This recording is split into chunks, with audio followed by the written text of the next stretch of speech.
Hey investors, this is Anusha Maheshwari. Here is a quick capsule on tariff. Tariff. Tariff सुना है आपने? Tariff is not only a tax, but the fact is that they are tools of economic war and global power. Tariff is not only a fee, it is a weapon of mass economic destruction. Now, what is tariff? We can say tariff means a tax or fee charged by the government on the goods and services imported.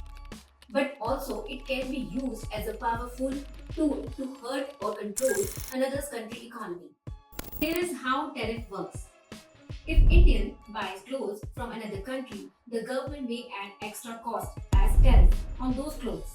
This makes imported goods more expensive and encourages people to buy more products made in India.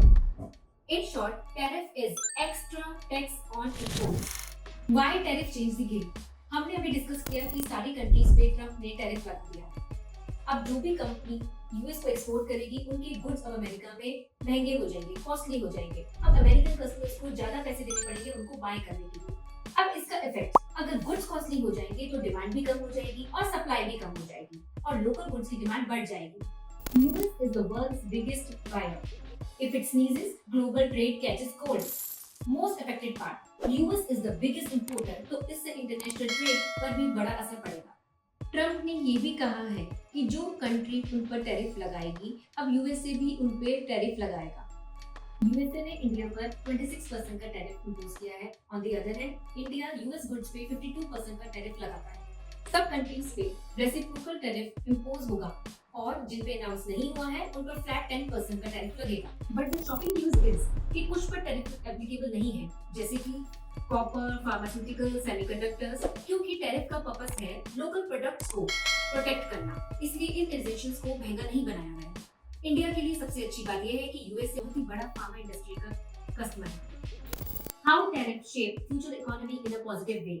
Boost to make in India. Long term में देसी manufacturing strong होगी।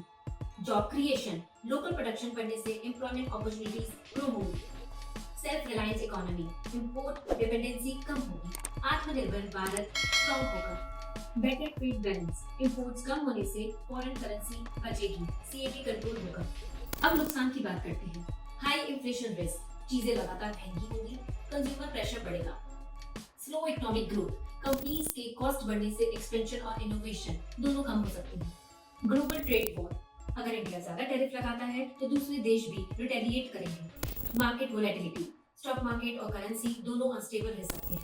Impact of tariff on financial और stock market. Tariff means higher prices, weak global trade और foreign investors का कम भरोसा। एक तरफ लोकल कंपनीज को फायदा और दूसरी तरफ इंपोर्ट वाली कंपनीज को नुकसान। टैरिफ कुछ सेक्टर्स को लिफ्ट करेगा और at the end overall market को ज्यादा वोलेटाइल बना देगा। मैं टैरिफ को इससे और इजी वेज में सिखाती हूँ। सपोज अगर हमने स्टील पर टैरिफ लगा दिया, लोकल स्टील कंपनीज के शेयर अप हो जाएंगे और जो कार बनाने वाली कंपनीज है जिसमें स्टील यूज होता है उनकी कॉस्ट बढ़ सकती है, जिससे कि नुकसान होएगा। इन्वेस्टमेंट की checklist when tariff is there. Diversification. Diversifying portfolios across different sectors can help to mitigate the impact of tariff on specific investments. Focus on fundamentals. Long-term investors should prioritize companies with strong fundamentals and sustainable business models. Monitor trade negotiations. Staying informed about trade policies and negotiations can help investors make informed decisions.